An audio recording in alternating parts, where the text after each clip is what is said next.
All right, so it says that we're live. Hello, everyone. My name is Kara Brown. I am an urban fantasy author, and welcome to the Boozy Planner-O-Rama, which was actually started by Lisa, because Lisa was like, I want to get drunk and plan, and I was like, okay. And that's how the magic happened right there. Yeah. Let's get drunk and plan. Yeah. Yes. I have my margarita tonight, so I'm very excited about that. I know, right? Fancy. Yeah. Hold on, let me put this banner on because I Got don't the want wine somebody. wedge and everything. Yeah. Yeah.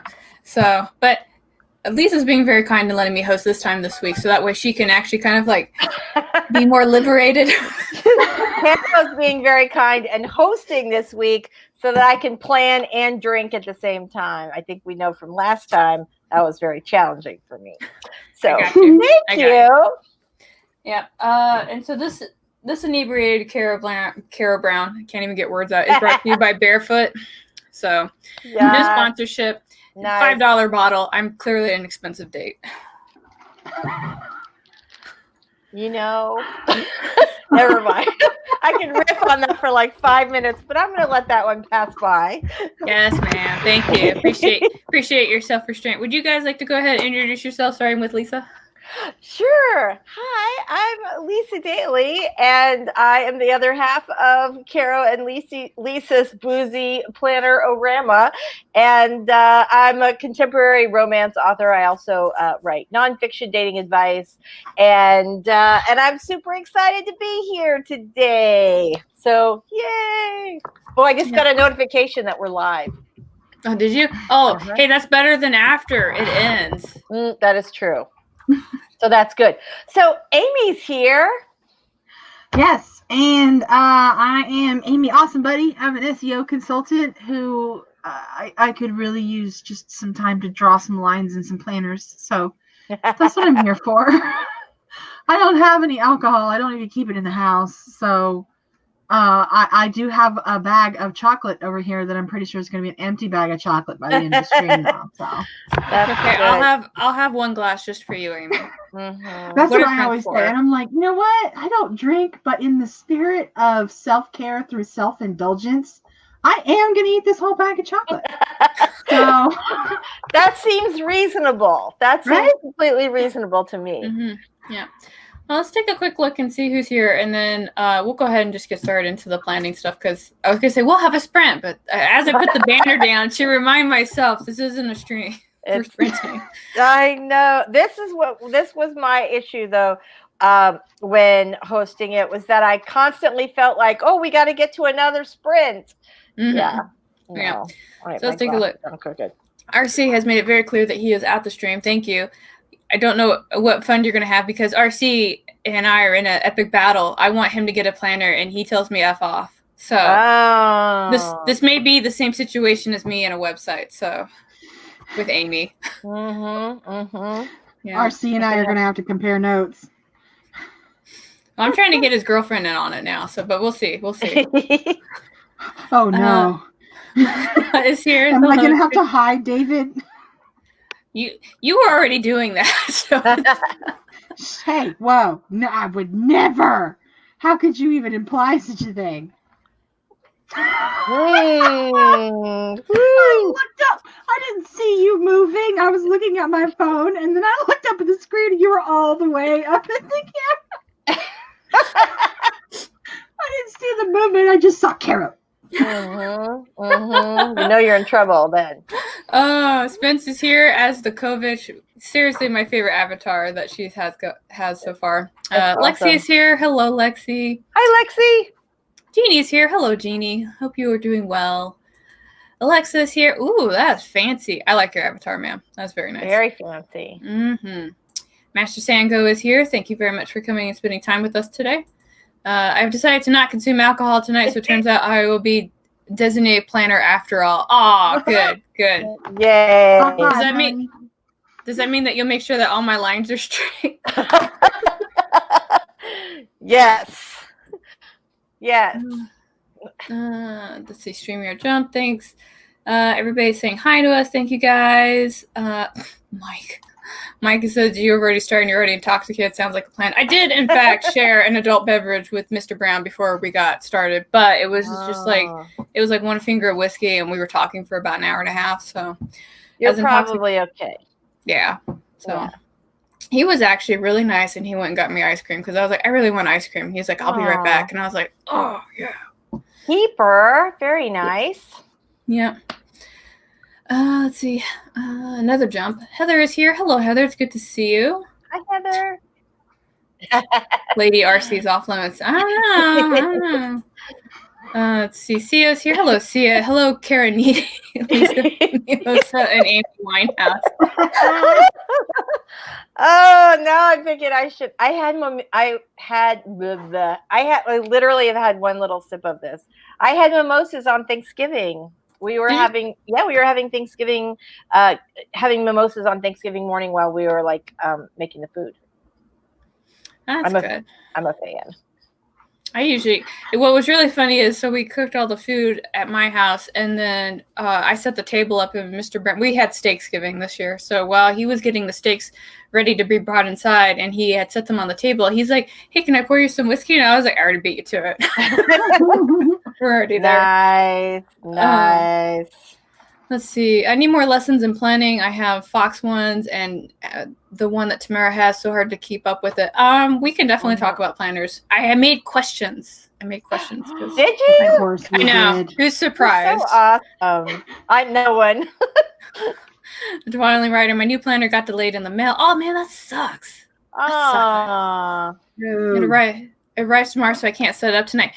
But you kind of can, because you can get like a piece of paper and you can figure out what your layouts are going to be and stuff like that. If you've got a bullet journal, that's what I totally did. I'm super nerdy on this. That's awesome. Carol, I love that you're planning ahead for your planners, though. I know, right? Right. That's nice. Who's surprised? No one. Hi, Misty. Hey, Misty, getting the wine. What is this? Oh, you want Nano? Yes. Yay! So cool. I knew you would get it, JC. I knew you would. So proud of you. Well done. JC had a new video up. I think it was this morning or last night. I think I saw it this morning. But about her favorite writer movies.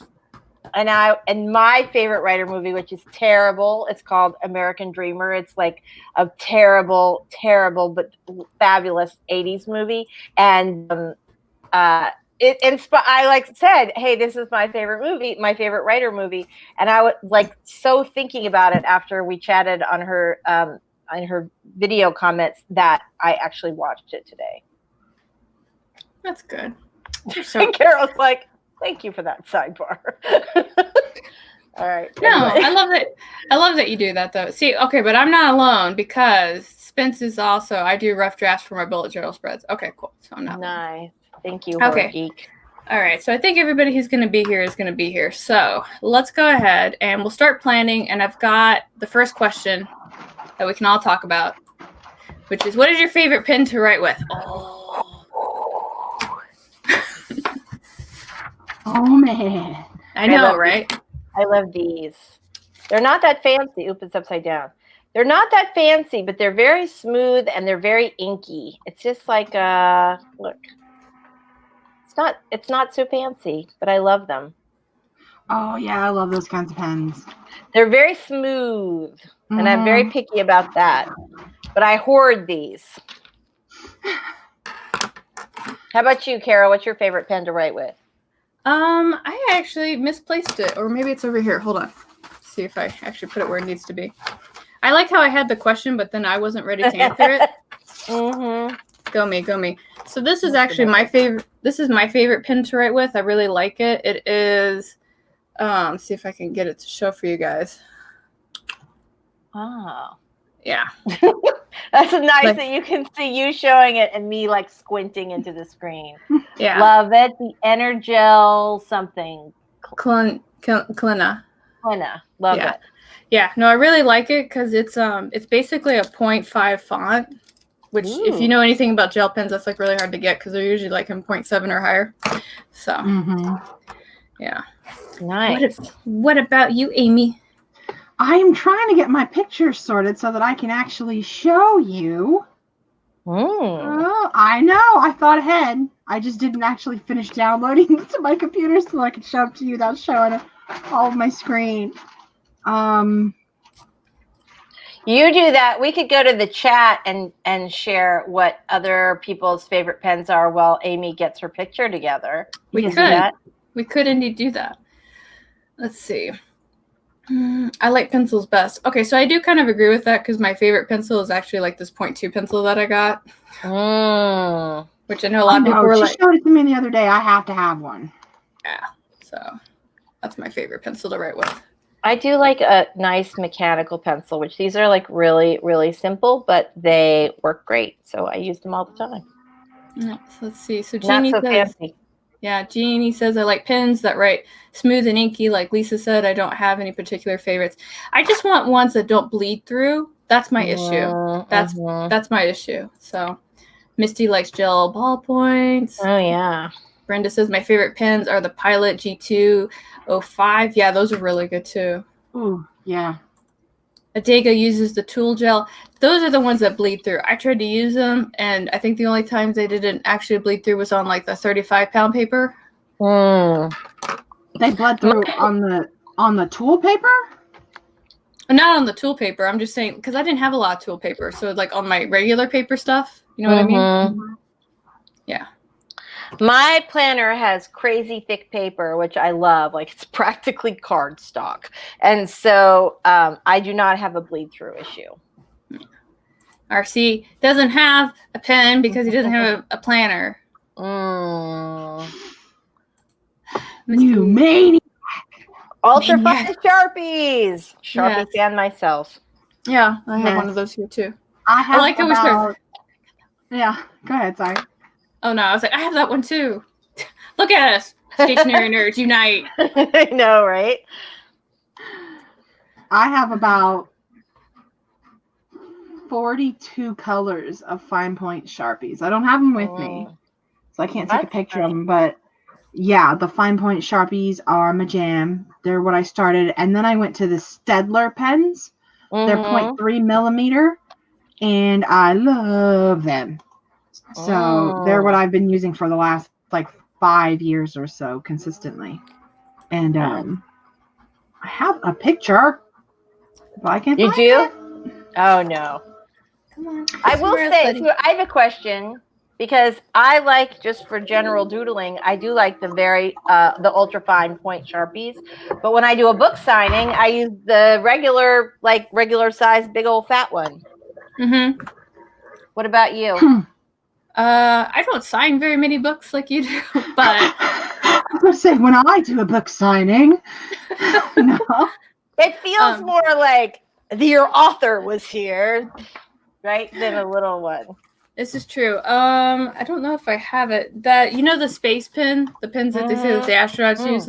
That's the one that I usually sign my books with. Fancy. Yeah. So.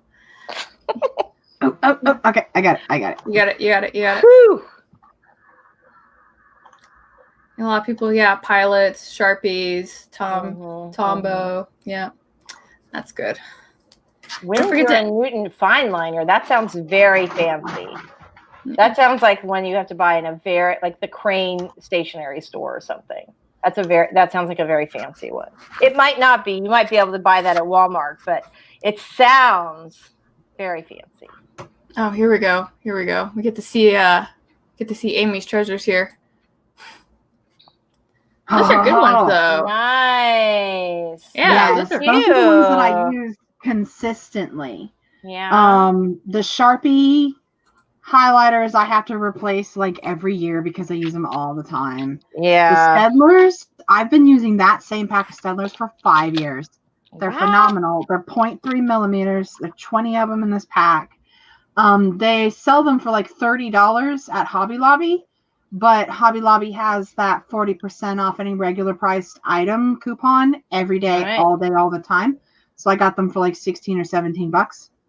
And the Color Collection by Conti is actually a Bic brand. And yeah. Nice. Let's see. Look. Wow. Wow. I've been working on this you would not believe how many years I've been working on this. I've had the red, the black, and the blue since high school. Okay. Oh my and gosh. You can't really, you can barely see, but like the red, the black, and the blue clicky pencils, they've been through it. They've been through it. Yeah. So, and then I bought a red and a green pack a couple of years ago, and, but it was just the pencils, right? And so I had the red, the black, and the blue eraser pencils also. And then I had a green papermate pencil with no clicky eraser that matched for years, right? And so poor lonely little green pencil, like I just stayed in the box all the time because they didn't have the clicky eraser to use with it. And I don't know why, but yes, I have an issue. And I can't use the eraser that comes on the end of the pencil. I can't do it. I don't know why. So, I was out with Sky just a couple of months ago, like 2 months ago, and they had a pack of purple and green, and these are all 0.5 lead.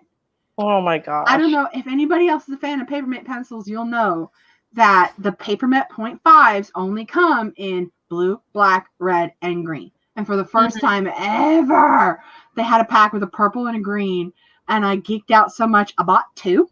So that I could have 2 purple pencils because I knew I was going to break one. And then like 2 weeks later, I went to the store and they had a purple and green clicky eraser pair. And I think Papermate knew. They knew that somebody out there like me was like, I have these colors and you don't make the clicky erasers that match the pencil. So I geeked out hard. I've been working on this collection since like 13 years now. So that's one of my hardcore nerd moments. And then I wanted to ask if does anybody else remember these pens? They're Bic, and they're meant to be like disposable, and they came in pink and green. Oh, I remember those. Had, like a neon blue and a neon purple. Right. And I loved them so much. Those were my favorite pens for years, and Bic just stopped making them. Oh.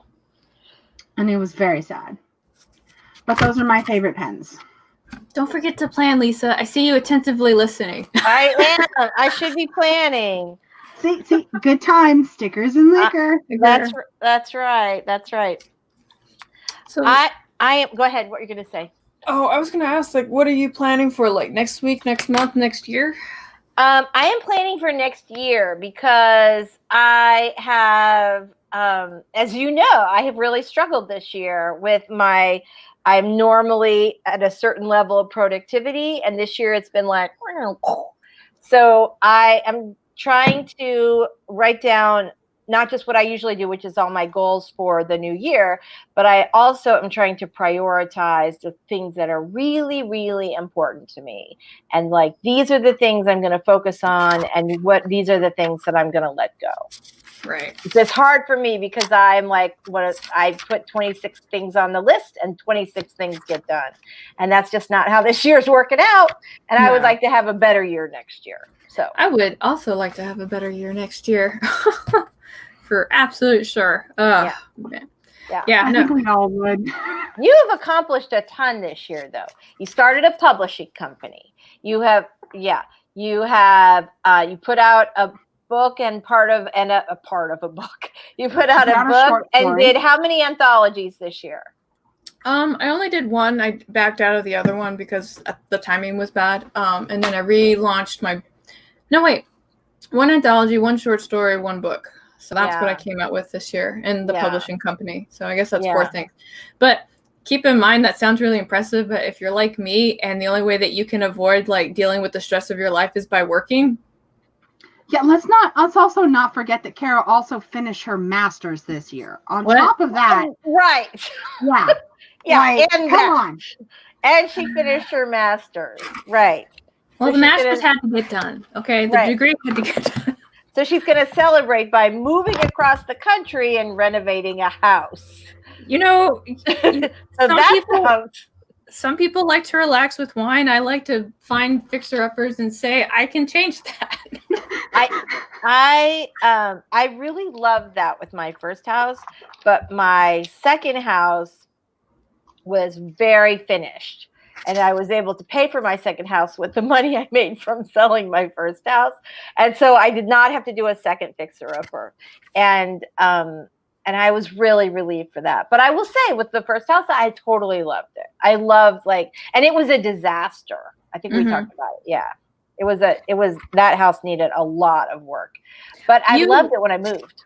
I think you and I talked. Stop attentively listening. Okay. Stop it. All right. You're supposed to drink and plan and have fun. That's what we're saying. Start applying stickers. I like talking. I like talking and listening. Okay. All right. That's I fair. am planning. Okay. Cool. So, cool. And I am drinking. Look. Ta-da. Ta-da. All right. I've seen evidence. All right. I'll get off your case now. All right. Thank you. Yeah. No, so we're going to fix this house up, and then the next one we get is pretty much going to be the one that we die in, so to speak. So hopefully that won't be a thing that happens after we buy the house, like not right away. Because I told a couple people, but I didn't really tell people in general, but sometimes one of the things that you can do, depending on the state, is you can ask if there was a death in the house. So I did that, and they didn't give me a lot of details, but they were like, oh yeah, somebody did die in here. I'm like, okay, that's fine. Did you see? If it were me, I would try searching like the news records to see.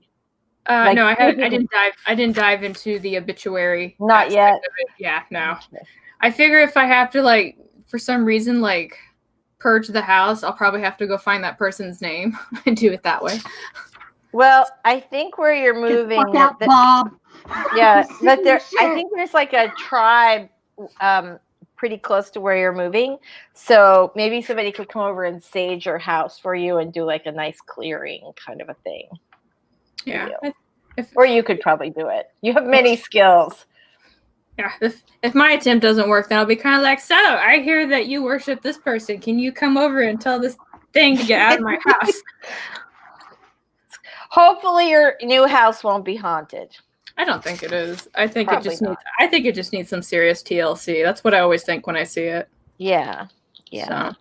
Well, there is something really like so awesome about taking a house that has been unloved for a while and just turning it into something just incredible and beautiful that you're super proud of. Yeah, we were Mr. Brown and I, while we were drinking. So like normally, like when we don't have like a big project to do, Mr. Brown and I sit at the kitchen table and we're kind of like, hey, how was your day? What video game do you want to play tonight? Like, how far did you get in XYZ? Now it's kind of like, so I was checking out some vinyl flooring and I think that maybe we should go with this shade because it's kind of really like yeah, that's what a lot of our conversations revolve around now. So we've decided to kind of go with like a farmhouse interior decorator kind of feel. Yeah. The modern farmhouse style. Yeah, so whites, like some black accents and like wood, like a strong wood. Yeah. Love that. Yeah. So also, I really love like black hardware is kind of coming back as far as like drawer pulls and things like that, sinks, and I love that look. It's so elegant. I'm kind of curious about like, cause you know like the paneling, like the straight. I can't remember what it's called, but like I see a lot of that. Yeah. Can you tell that I'm an HGTV addict? Yeah. We one of the things that, so I have a really big extensive moving checklist, which surprises nobody who's watching me right now. But one of the things on there was that we had to go get the car service to make sure that the tires and everything were good. So while we were waiting for them to, basically finish taking care of the car, they had the network up. And so we were watching like this husband-wife duo basically fix up this house. And by husband-wife duo, I mean, it was really the guy and his friends doing the work. And she would come in and be kind of like, I know that we talked about this shade and you thought that this would be better, but we're going to do it my way. And I was like, I'm not that person. No. It can be kind of stressful though to pick that stuff out, especially if you have like different tastes. Like me, as you might know, I'm kind of beachy and relaxed, but the horror geek would like be decorating with gargoyles and I'm totally here for this. Right? And so to mix that gothic horror and beachy style, that took a little effort. Yeah. The thing that's funny is we don't argue very often at all, but we did go round and round and round about paint colors for like a long time. I'm just saying. All right. What about you, Amy? What are you planning? I totally skipped you. I'm so sorry. No, I already got distracted with not work. Don't look at me like that. I mean, it's work related, but it's not work. Okay. Okay. Yeah. I intend to really just set up my December because I think I'm going to restructure my business a little bit in January. And so I'm kind of just totally nervous about that. So I'm not even going to look at 2021 until like closer to. I did my research and I got a couple checklists of things that I need to do to, like my client goodbye packets and stuff like that, updating those kind of things. But I think that counts as work. And so I'm not allowed to do that today. I know, because I know that we talked about at one point. I was like, at least once a week, you have to like do something creative, because usually when Amy comes and hangs out with us, she's just always working, right? And I can't really like criticize that because I'm the same. But right. I was like, at least pot, kettle, yeah. But I was still kind of like, at least one time a week for like 2 hours, do something creative, like color in a coloring book, write, do whatever. I made the mistake of telling Carol that I was like, yeah, I actually felt like working on my book the other day. Like, I had an idea and I was like, hey, I should at least review that scene and see if it works or not. And now apparently I'm expected to not work for at least 2 hours during one stream once a week. I feel like that's fair. That seems reasonable to me. Mm-hmm. It's good. Maybe. We'll see. Oh, I know you'll. I finished feeding the baby goat girls and checked the prego, and I don't think we will have any more babies today, but yay. Oh, you got baby wow. goat. Oh, Harvest Moon. Oh, I love that. And then Mort has has a very like cozy life, at least with Shared. So I always enjoy that. So. Oh, hey, I could look at fonts. Fonts are fun. Yes, you can look at fonts. Very well. Very well. Okay. Let's see. And so now that I got everybody working, I'm going to distract you all with another question. All right. That sounds good. So the second question is, what kind of planner do you use? Ooh. Like, which one are you currently using? My tool notebook. Let me bring it up. So you say tool notebook, but I know you have like 10. I do.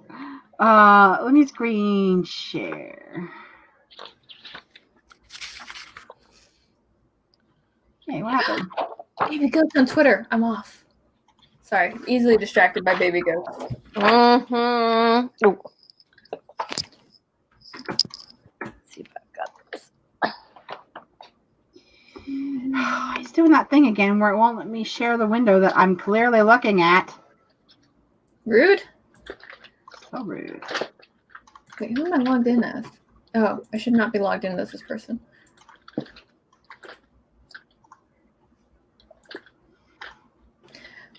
Well, that was... There we go. Safe. All right, let's take a look at this. Here it is. Oh, wow, that is colorful. Mm-hmm. That is my client notebook. Off on the side, you can see I've got a 1 through 12. They came as 3 ring dividers, and I just punched the tool holes into them. I've got a section back there for like printed out emails, stuff like that, because this one client that I have likes to send like 9-page emails. I'm going to sort through it. And so that's that. I've got sticky tabs across the top, but you can only barely see. I've got an assortment of sticky tabs thanks to Caro. And nice. That is just my client notebook. This is my overall notebooks that I use on a regular basis. They're all tool. because Sky gave me her extra tool rings because she doesn't like the little 1/2 inches. And I took one of my big ones and I turned it into a Mad Raptor. And as you can see, I've already got about 20 tabs in that one. And then that's my client one. And then I have one of them is old client notes. And one of them is another client that I have a notebook for them. And then the dark purple one is my business notebook. That's where I keep my ledgers, my invoice index, that kind of stuff. Printed out copies of all of my paperwork and like my routing number, bank statements, all that kind of stuff. So those are the ones that I use on a regular basis. Do you treat that like a bullet journal? I guess the only thing that I kept from the bullet journal was the dots. Like, it drove me nuts that I couldn't move the pages next to each other that I wanted next to each other. I understand how much easier it is for some people, but it is not easier for me.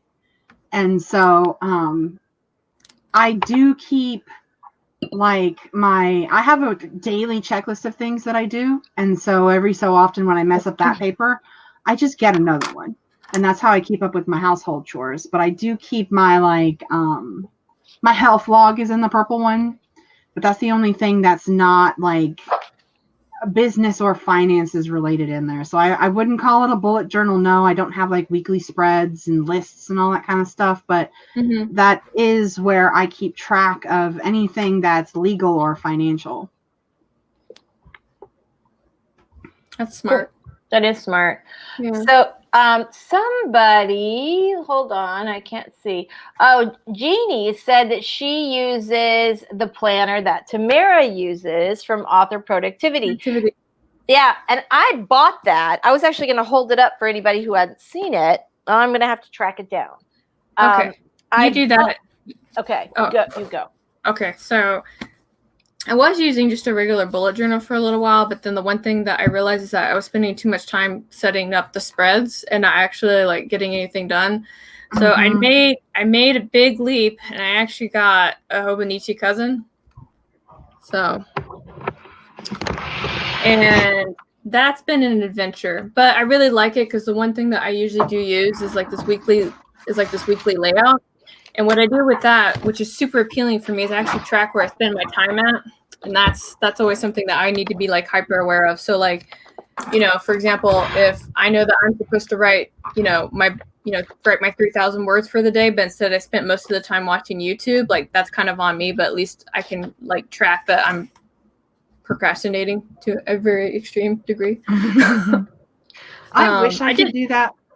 Oh, go on. Go ahead. Sorry. Oh, no. Come on. You're fine.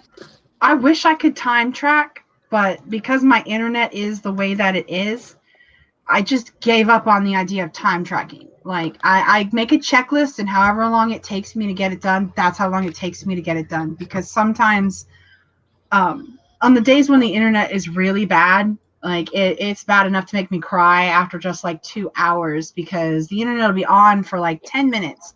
And it'll go out just long enough that all of the browser extensions that I have for my SEO work will sign off.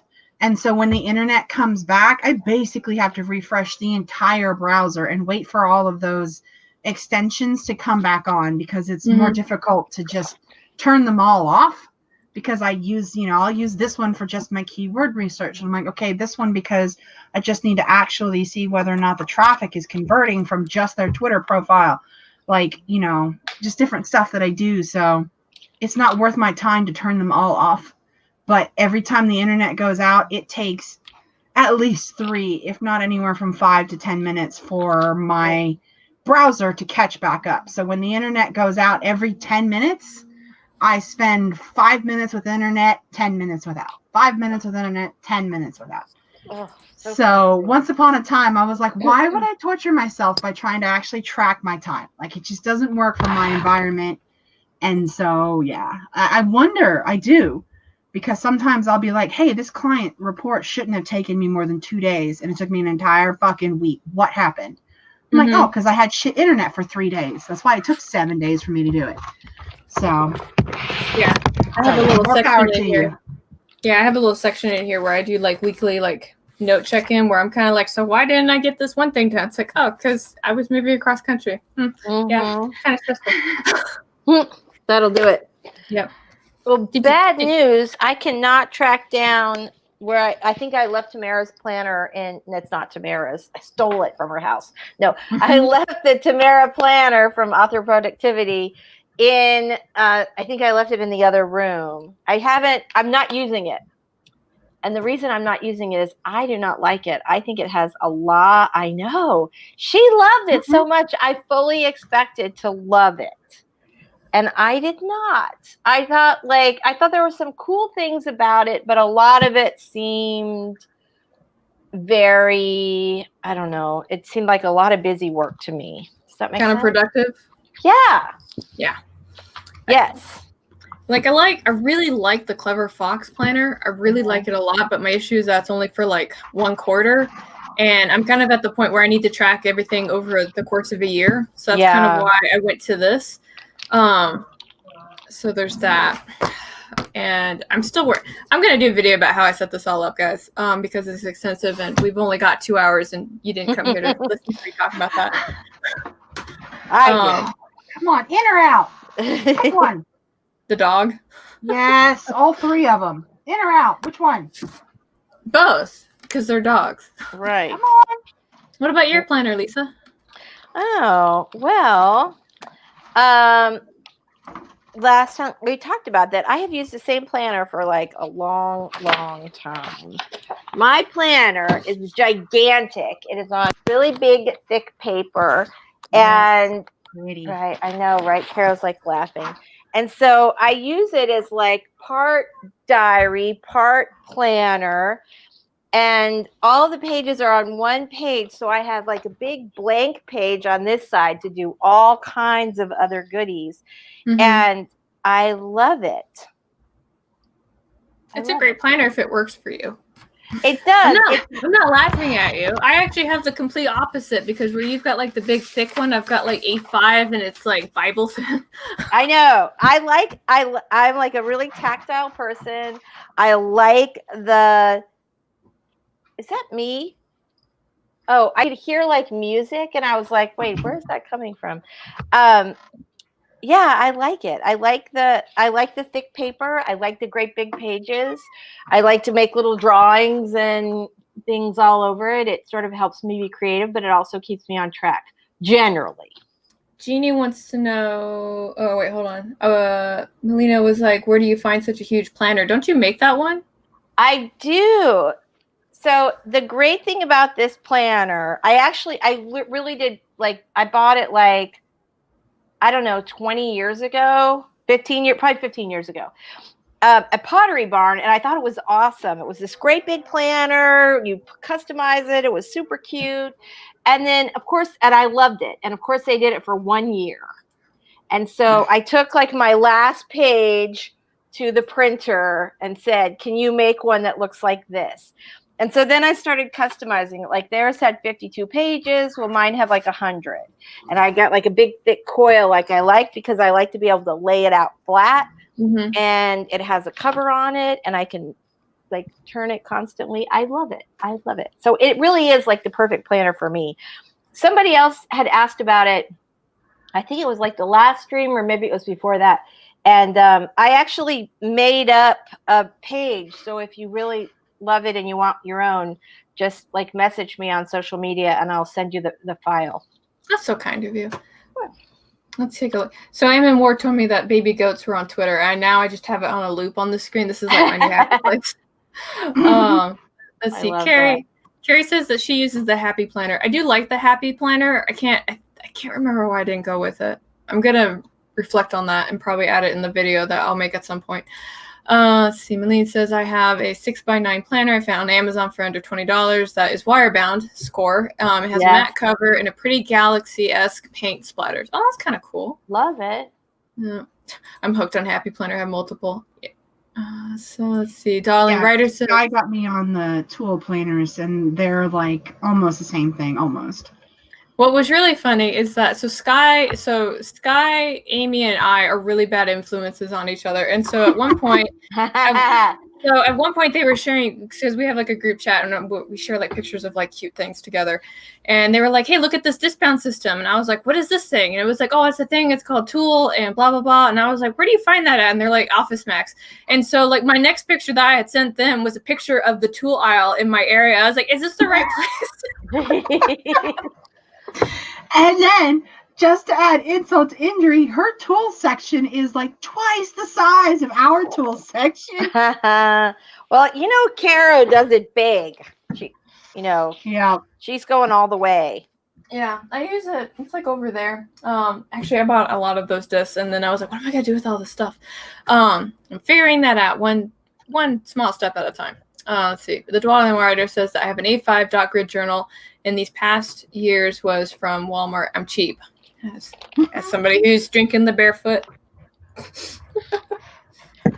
I will say that this tool notebook is the only really expensive thing that I do. Like, I love the dollar store for like, markers, pens, all that kind of stuff. I usually end up using markers and all that sort of stuff before they dry out and die anyways. So it's okay to get the cheaper ones. It works for my system. This is the only really expensive thing that I've got. And I was looking at like just stuff to take pictures of, be like, hey, look at all this nerdy stationery stuff I got. Love it as much as I do. And I realized that I do have this. I would have to take like 20 pictures to show you everything that's in this thing. And what it's a zippered case, and it's probably only like 11 inches diagonal, but it's like 6 inches thick. And it's meant to be for hair and makeup, like a little, makeup bag. Yeah. And I have all my Post-it notes, my sticky tabs, my extra large Post-it note writing pads, my whole reinforcers. Like, I've got some stickers, that Sky gave me, and all that kind of stuff. I'd have to take 20 pictures to show you everything that's in it, because I put like everything in it. And I was looking at it today and I realized like I'm definitely a quality over quantity person. Like I would rather pay $10 for one thing that I'm going to use that I know the cover's going to stay on than get the thing from the dollar store. So as much as I like the dollar store stuff and I'm okay with it if I use it up quickly, I do try. And I looked at those sticky notes and I'm like, I have sticky notes that I've had since high school. Like, I got these sticky index cards from Scotch, and they still work. They still work. And so I still have some of them. And I was like, man. Can I I will pay you cash money for those. I love those three. They don't sell them anymore. They don't sell them anymore. No. And I was lamenting about that. And somebody on our live stream, whose name I cannot remember, I don't remember who it was who told me, said, oh, they sell them. You can get them on Amazon. Look, here they are. Well, let me just tell you, these Oxford ones are crap. Oh, they are. No, I mean, I think they were just trying to be kind. But they look what happens. I'm taking it off. First of all, they're really thin. They're not like good index cards. They're like Post-it note thin, right? They are. And then you pull them off and they leave, gum. Wait, can you see that? Oh. They leave like gum from the previous. That. Exactly. I don't need no residue in my planner. No residue. That's the kind of stuff that made me turn away from the dollar store stuff. Like, I love sticky tabs, the little colored tabs. As you can tell by all of the tabs sticking out of my notebook. I love sticky tabs. And the dollar store is one of the only places that actually sold the full rainbow. Like all 6 colors of the rainbow plus a couple extra colors. And so I was like, hell yeah. I bought like 5 of them. And the adhesive is so bad the sticky tab stack won't even stick to the piece of plastic they came on.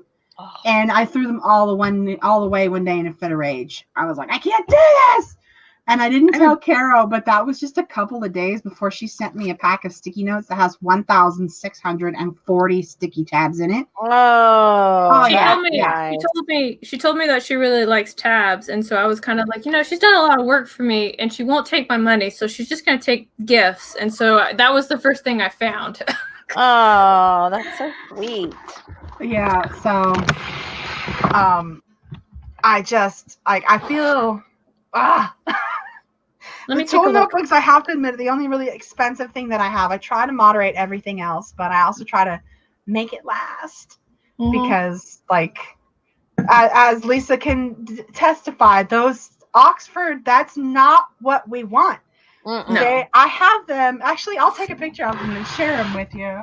Okay, you're gonna make me cry. Grab the picture. Let me go through the comments real quick. So Alexa is also a fan of the Clever Fox for the yearly planner. I actually have that one over there, and that one's just for Mad Raptor stuff because if I know it's going to take up more than like 30% of my planner, it gets its own planner. That's my general rule.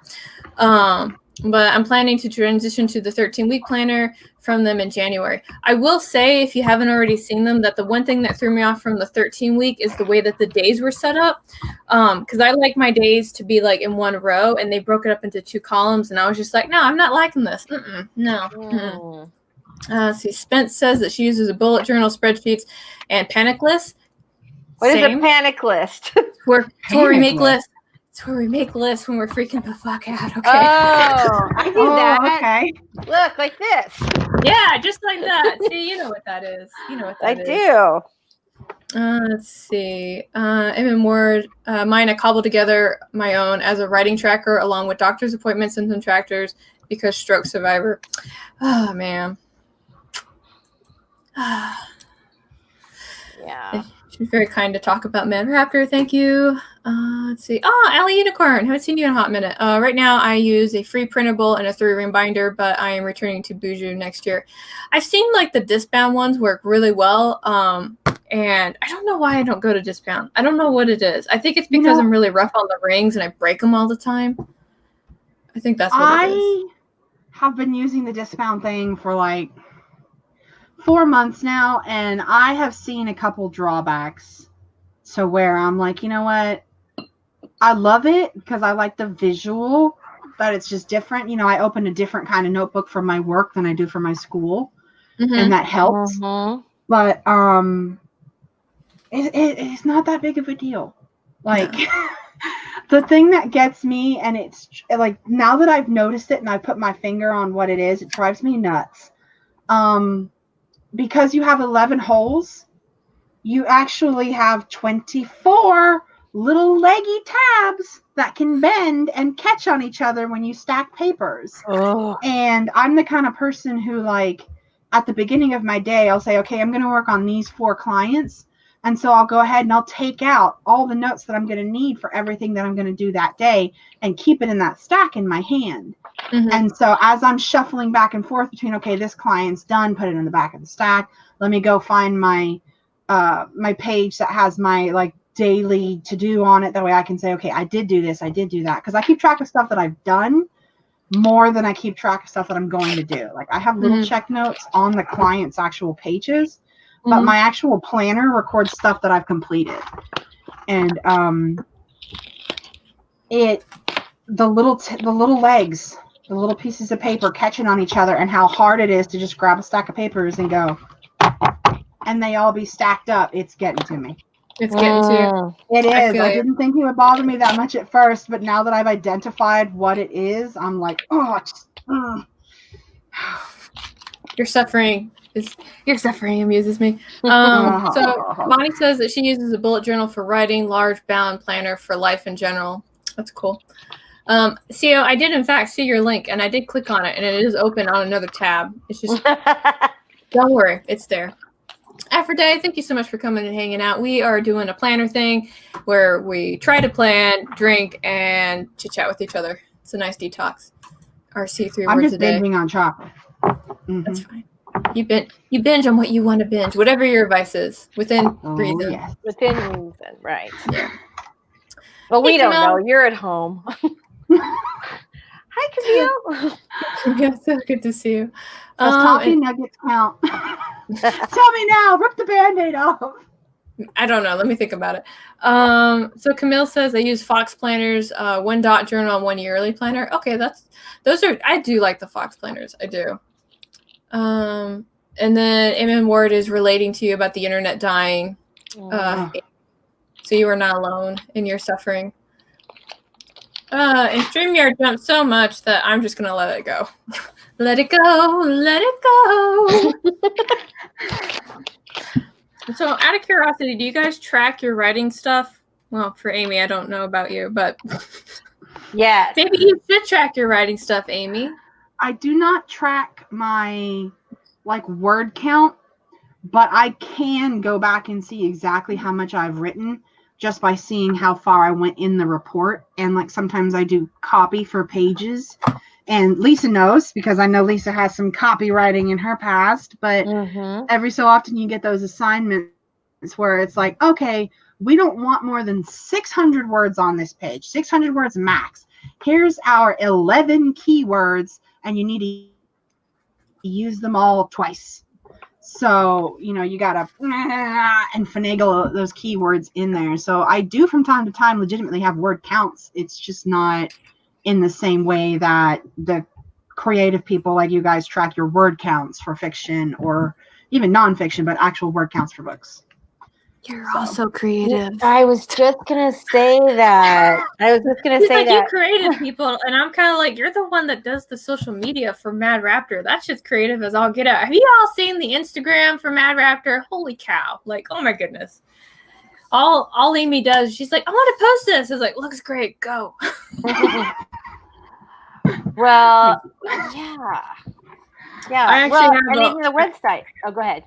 I have a whole dedicated planner just for writing, which I will also go over in the video, because this is its own beast too. But I have a whole separate planner just for that.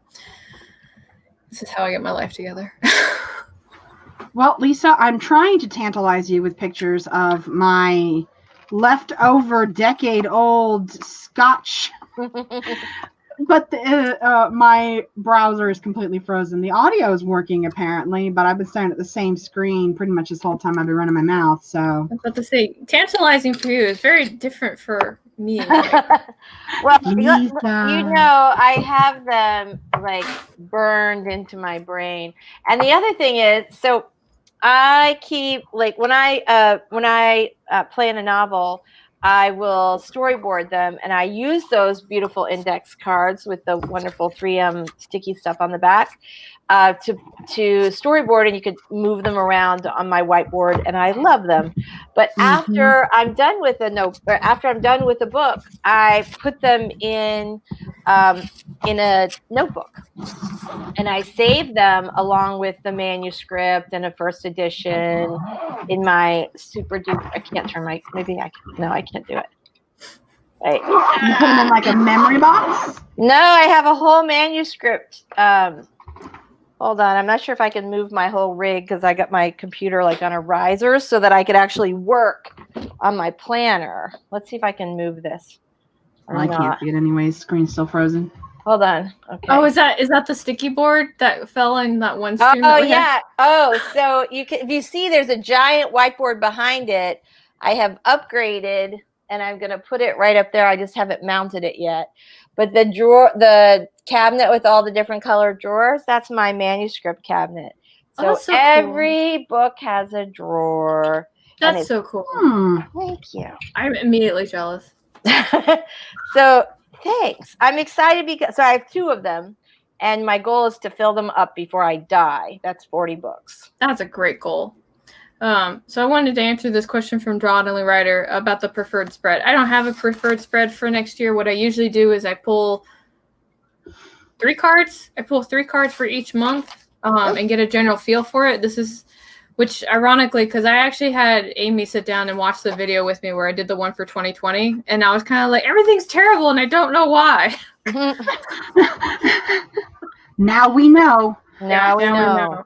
Yeah, so I'm gonna. I don't know if I'm gonna up my game on that, but if I do, I will let you know. But usually I pull 3 cards. One's for the overall theme, one's for the obstacle, and the third one's for whatever other information that I need to know. And then I saw you, MissCio. MissCio was like, speaking of the tarot spread, where's the tarot spreadsheet? Right here. What? It's right here. Yeah, I do 3 card pulls every day, and I track the readings in here, and then I've got the ones for the week, and then any spontaneous outside ones that I do, just so that way I can track continuity. So, And then sometimes some folks will be kind of like, hey, we did this reading. I can't remember all the cards I pulled. And it's like, well, this was the card, that was the card, this was the card, that was the card, da da da da da da da. So if I didn't already send a picture. Let's see. Every manuscript has a drawer. If Lisa's walls could talk. Oh my. Oh my. Amy is drinking water. But she's eating chocolate. Yes. Does sugar drunk count? I don't know. I'm like 15 pieces of chocolate in. Oh, here's a question for you, Lisa. Jeannie wants to know where you got the drawers from. I actually found them at like Home Goods it wasn't a million years ago. It was like maybe 3 or 4 years ago. But I see them every once in a while online. So I will, if I see them, I will be sure to send you a link. That'd be cool. I know one of the things that Mr. Brown and I are doing is we're going to get into carpentry a little bit so we can build our own stuff. Yeah. I love that. Me and my dad build shelves and tables together. Yeah, that's so cool. I love that. So my little ottoman down here, my little stripy ottoman, my Aunt Jerry and I built that together. That's so cool. It could withstand a Category 5 hurricane. The whole house will be in like splinters, but that ottoman will still be standing because why build when you can overbuild? That's definitely a mood right there. Mm-hmm, mm-hmm. But I figured if I was going to sit here and move into a house and fix everything up, I might as well make it like comfortable for me. Oh yeah. And then of course, like while I was like perusing like different furniture, so there's like this one furniture set. I was like, man, that's cool. That's the furniture set I want. $4,000. Like, no, don't want it. Don't want it quite as much. I'm pretty sure I can build that. This is how like a lot of my stuff was like there's some pieces for sure where I've like you can't find it anywhere else and you just splurge. But like I remember seeing this in my last house I had this horrible like ropey awful chandelier over my kitchen table. And it was just awful. And I had seen in this like little shop that I loved in St. Armand's Circle, which is very like shishi and crazy expensive. I see this beautiful chandelier. It's very beachy. It's got all these little shells on it. And I go, oh, I love that. It was like $4,000. And I'm like, there's not a chance in hell. But what it made me think was I could do something like that. So hold on. I'm going to see if I can find, I think I have it on my Instagram. So what I did was I basically took apart the terrible chandelier that was in, and like I kept changing parts out. And I wish I had taken a picture at the beginning, but I think I have a picture at the end. And it turned out really cute. Like it was really adorable. It's so great that chandelier that I hated and couldn't wait to get rid of, I actually took it down and brought it to this house because because I loved it so much. But like after I changed out everything on it. Like this basic structure was still there, and if you don't love beachy stuff, you're not going to love it. But it's very me, and it was kind of cool. Let me see if I can find it. I know why you look for that. So while we were getting the car service today, Mr. Brown and I did some walk around Home Depot and a couple other places. But we went into a thrift store. I went straight to the furniture thing. I was like, we can totally like sand this down and then do like a really like nude stain, and then we can like seal it, and then we can go ahead and put it in this part of the house. And he's like, are we buying the furniture? I was like, no, but we could do it. The great thing about Florida is there are tons of great thrift stores because there are a lot of old people here. So you always have like lots of like really well-made goodies. I have such an addiction to like thrift stores and antique stores. And my big addiction is actually like wooden boxes. And I think it's probably because of the Indian in the Cupboard book, that one, where it's like in the box is something magical. So every time I see like an old box, I'm like, maybe if I put my figure in here, it will become alive. There's something magical in there. I think that is super cool. I love thrift stores.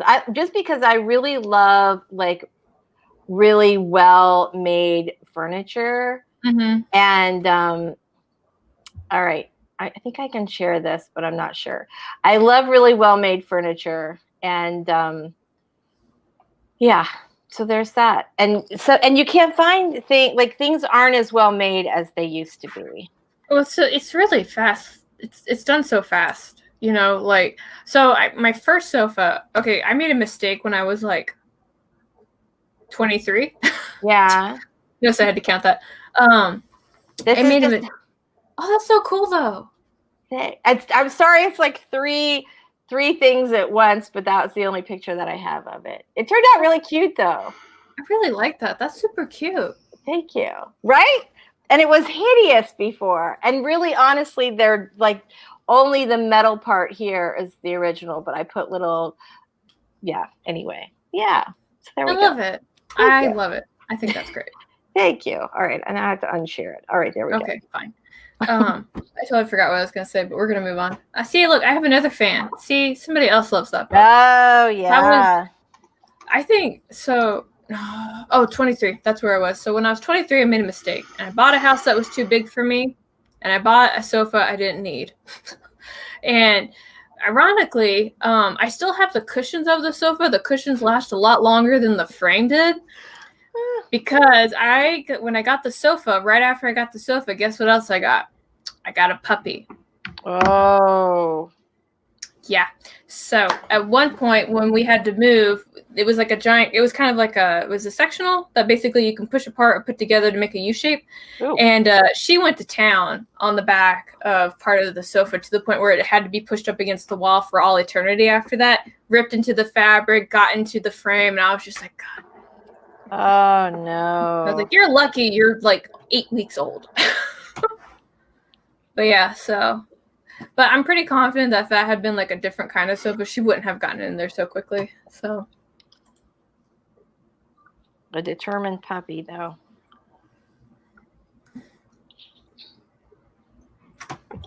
All right, cool. So that brings us to our next question. I can hear you now.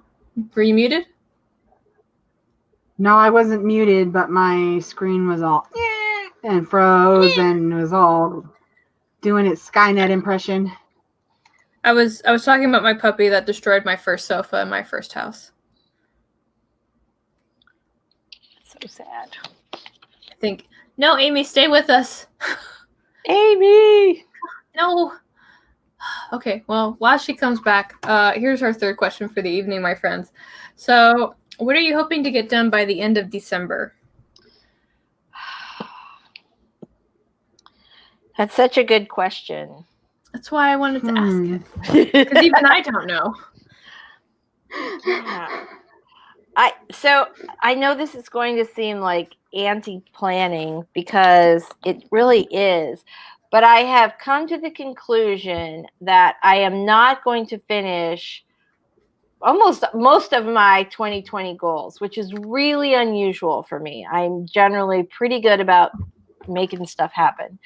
And I have decided that I am going to just not worry about it. I'm going to refocus, put the things that I actually really want to do on the list for 2021 and get rid of everything that I don't or that's not that important to me. And, if I only have to pick 3 things, would this make the list? Mm-hmm. And I'm going to actually try to enjoy December and so not you're not gonna worry. Take time off? You're gonna take time off? Is that what I heard? I think I'm gonna take some time off. I really need it. So, which is funny because for a person who has not produced anything for most of the year, you wouldn't think I'd need time off. But I've been spinning my wheels on the hamster wheel for a while. So I feel like I need a little break to reset. I feel like everybody needs some time off after 2020. Like, yeah. I mean, if you reflect back on the year, regardless of our personal struggles, we have had something on a national level go wrong every single month. Even on a global level. We had a big global level thing happen. Yeah.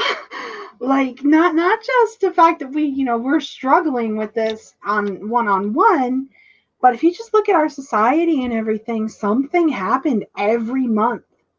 And so everybody needs some time after 2021. So And I think you should take the time, everybody. Take a breath. You've earned it. Yeah, so. Especially if you're an empath and you basically are always kind of like picking up on everybody else's feelings, definitely need to take care of yourself and just kind of do what you need to do. A wise person told me that just the other day. A very wise person. Yeah. So, yeah, I'm taking your advice, Caro. I'm here for you. Yeah, you're awesome. Sometimes I can get Amy to take my advice too, but I usually have to say it like 3 times. The thing is when we talked about it the other day, like I really just know to the bottom of my soul that I need to do this. I'm just wiped out, and I'm not. And I think like, every study you could ever read on productivity is basically like, if you don't take breaks, you'll just burn out and you're not producing anything. And I'm just tired of spinning. I'd rather get 3 things done I'm super proud of than have 9 things in a state of, disarray. Yeah. So fun fact, I don't know if you guys know this, but my master's degree in psychology focuses on organization and basically the workplace. And my grad thesis was all about burnout. Like that was all I focused on. So usually when people come and tell me like they feel burned out, I'm like, tell me about your symptoms. How long have these symptoms been going on? Like, what have you, like I get really into that. But one of the things I did find in my research is that burnout actually has similar symptoms to PTSD and has the exact same recovery time. So when I tell people that burnout's a serious thing, they're always kind of like, no, I just need to refocus my energy. And I'm like, no, literally, you have the exact same symptoms as PTSD. So you should treat it with the same attention. Like you really should. So fun facts. That was something she had to tell me 5 or 6 times. I was like, listen to me. I will climb through this camera. I am so tired. She said it one time and I was like, yes, that is correct. That is correct. I am like, I've known it for a while and I was already heading to the path, like heading down that path to like, I really, really need to retool some stuff. And also like, okay, now we're in 10 months of the whole pandemic thing. And there was US, yeah. Right, exactly. It started in December in China. And so they're a year, but they're out. Like now they're having relatively normal lives. And I read this interesting article today in the New York Times about how humans need our routines because thinking takes up so much energy and power in our bodies. It burns so many calories. And so the reason that we sit in the same place in the library or church, or we like to go on date night on Saturday or have lunch with a friend every Friday is because it takes us less energy. And that for all of us who are waiting to return to our normal lives, we're just like burning out. Kind of burning energy, I guess. Yeah. You have to make your new routine. You can't wait for it to come back. Yeah. That's exactly it. That's the whole focus of the article today was that you have to make a new pandemic routine and so that you're saving some of your brain. Mm-hmm. Yeah. I am going to see if I can catch up and see what some other folks are doing by the end of December. Jeannie says that she hopes to have the first draft of book 3. Good. I hope to actually have 10 of Brownies completed by the end of December. So that's my look at you. Yeah, so Jeannie and I will actually be working on the same thing.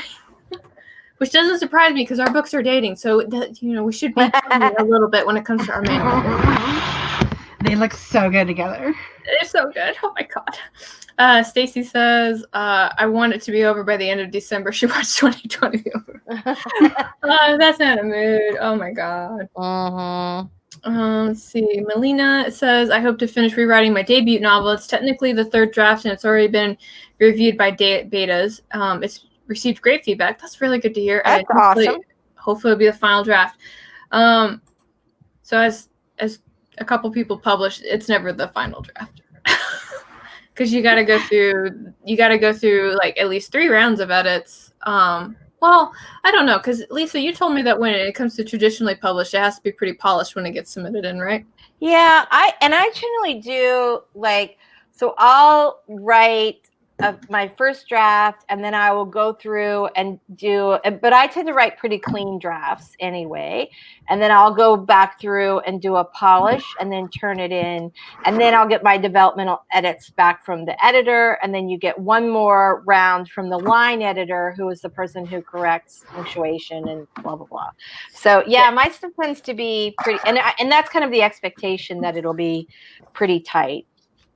Yeah, and Lisa has like really great scene setters. So like in this book, we have like this lady just kind of like hiding behind a dumpster. It was absolutely amazing. Thank you, Caro. Did you know that Lisa wrote this book, by the way? Thank you very much. Thank you very much. I really appreciate it. Yeah, and at one point, like I told her, I waited until after I finished reading it to tell her I had read it, because I know how we are about when our friends read our books. And so I was like, hey, I read your book. And she was like, oh, you did? I was like, yeah. And then when she got to this point, I was like, if she doesn't hook up with this person, I'm going to have a fit. There are some hooking up. There's a little hooking up in that book. It's great. I loved it. I was here for it. Aw, thank you so much. Yeah. Let's see. So Kari says, I need to declutter my office. I want to set up a play area for my daughter, so maybe I will play or work while she plays. Let me know. I think Athena has kind of that set up. Maybe. I'm not sure.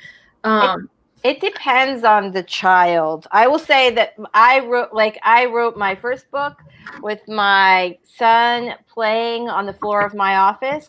He's just like a quiet kid. He always was really super focused. After my daughter was born, I didn't write for several years, because she like wants to be in your lap. Not anymore, because she's older, but wanted to be in your lap, and she's busier and really social. She wants to talk. So it was a totally different kid. So maybe you can do it. Although, the thing that always worked really well for me was setting up like a little desk and letting them color on a little desk, because then they feel like they're doing what you're doing. And kids always like that. Mm-hmm. Yeah, parallel play. Yeah. Yeah, sorry. I saw there were bots in my chat. All right, so that's exciting. So this is like the only part of the office that you guys really see, but like this rest of the part, this is where my dogs sleep. That's all they do. I leave that there for them. But I will say the decluttering really does help. Like I felt like so earlier this year, I bought a treadmill and then a treadmill desk to go with it, because the whole trying to convert back and forth was too much of a pain. Mm-hmm. And so I had to move things around. And this office is kind of small and cozy. It's like the smallest room in the house, and I like it in many ways. But then when you try to add a treadmill into the picture when you didn't plan to, made things a little more challenging. So I really had to like reorganize things, and that really gave me like some sort of peace and clarity. There is something about having your space be really nice and organized. And if I had nothing left to do in December, that's what I would do.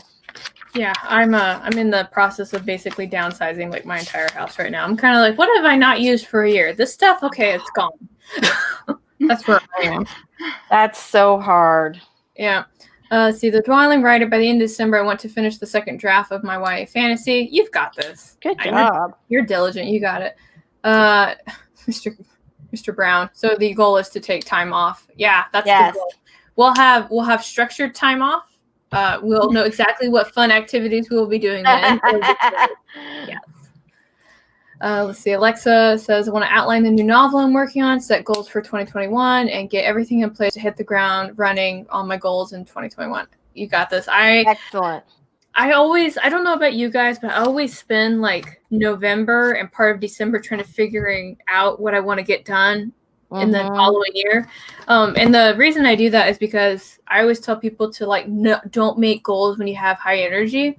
And even though I'm super tired after finishing Nano, I always have a lot of high energy like 2 weeks into December, because I haven't been writing as much. And that's when I'm kind of like, well, I'll just write like, 2 novels a month, and I'll go ahead and enter these contests, and I'll do these things. And of course, like February comes, and I'm like, I'm tired. I don't want to do this anymore. I Yes. can never plan that far out. And, you know, like, I just launched my business a little over 3 years ago. Like, and so SEO is a slow growth field. And I'm doing pretty good for a freelancer only 3 years in. But I just can't see that far ahead, like a whole year. No, I might be able to figure out like the next couple of steps in, you know, this is the next couple of steps for my business. This is the next couple of steps for my health. This is the next couple of steps for my domestic life. But as far as like a year out, oh man, I can't even imagine what November is going to, what November 2021's stickers and liquor is going to look like. I cannot plan a year out. I just can't do it. The only reason I kind of do it is because I usually know by the end of the year what I want to get done. And then I'm always willing to acknowledge if I didn't get it done. So like actually at the start of this year on Lisa's first stream of the year, we were talking about goals and she asked me, it's like, what do you want to get done this year? And I said, I want to work on my Faye Black pen name. Like that's what I really wanted to work on. I wanted to have a whole bunch of short stories out. I wanted to submit more to anthologies. And then, of course, the pandemic happened and I got 2 works out. I did get that done, but it wasn't as much as I wanted to get done. And the big point I'm trying to make when I say that is you can make plans, you can make objectives, but be willing to adjust depending on what your situation is. So there's nothing wrong if you have to change how you get there just because of something beyond your control that happens. So right. Absolutely. Wise words of the Caro for this evening. Let's see. JC says, I'm hoping to get the merchandise I've been working on creating finished by the end of December. I hope you do. And when you do, you should feel free to go ahead and drop that into the channel anytime you want because I just made you a moderator. So nice. Yeah. Let's see. Ward. Only 2 M's, not 3. Let's see. I have a book going live and I need to prep for the 85K90. And I finished all but 2 of my open series this year and published 2 books already. So I think 2020 was a pretty good year writerly wise. That's good. Very nice. Publishing 2 books is hard. Normally this is when I would hold one of MM's books up, but it's actually on my gaming rig because that's where I do like my leisure reading at. So I read it like when I'm waiting for cues for like my PvP matches to pop up. So now you know a little bit more about me. Let's see, Spence. Have a good Christmas. Offline moving plans. Make a dress draft out of vampire Christmas romance. Love that. Love it. Outline. I want this vampire Christmas romance so bad, Spence. I want it so bad. Please make it for me. I need it in my life. Let's see. That's a lot to go through as a new. Oh, we're talking about new mom stuff and writing and all the other stuff. And we got merch comments. Okay, cool. So I think I covered everybody. If I didn't get to you, I do apologize. I am on my 2nd glass of wine, so please forgive me just a little tiny bit. Whew. Oh, no. Come back, camera. No. But yeah, so do you guys color coordinate at all? That's a redundant question, I know, but do you? No, but when we were talking the other day, so here's the thing. I'm generally very productive. I'm really, and because I always have kind of a lot of stuff going around in my life, and I like that. I like doing a variety of things, but I have found that I'm just spinning my wheels a lot this year. And one of the things that you had suggested was that you color code like all of your writing stuff as blue, all of your, if you do client work or something else as some other color red, and anything that's not helping you to achieve your goals as gray. And I think that is a brilliant idea because it's such a really visual way of kind of showing you where you're spending your energy and your time. And if you think you're working all the time on writing, but it turns out you're spending a lot more time on doing other stuff. For anybody that make yourself big for this. Yeah, so we can all I was like not to make this all about me, but if you guys want to understand what we're talking about, this is kind of what I do. I basically track what I'm getting done during the day, and then I color coordinate it. So that way, at a glance, I can see kind of where I'm spending most of my time at. Where am I spending my fitness hours at? So this week in particular, I was really big on getting stuff writing and focusing on author stuff, but it's not always like that. If you take a look right here, like the stuff like all over here, nothing for my goals was getting done. This was a whole bunch of other stuff. And just for an example, I had a 3-hour call with my mom. My mom was like, let's call. 3 hours later, we were done. And then the next day, Mr. Brown and I were digitally house hunting. And then we were doing, and then I did some planner prep. We had dinner together. We went to Target, basically wherever you're spending your time. Just kind of track where you're putting it at, which is what I plan to do with this planner later on. But yeah, that's how I do that. So, and I know some folks kind of come at me and they're like, you're not your checklist and you shouldn't be spending so much time doing this instead of writing. And for that latter comment, come at me. Come at me. Word of advice, don't. Yeah, no, but it's just a good thing, and it's a good self-awareness thing, because I think it's too easy for us to think that we're getting stuff done, and then when we realize that we're being busy and not productive, right? You know what I'm talking about? Yeah. Yes. Yeah. So it's a good self-awareness tool, and I like it a lot.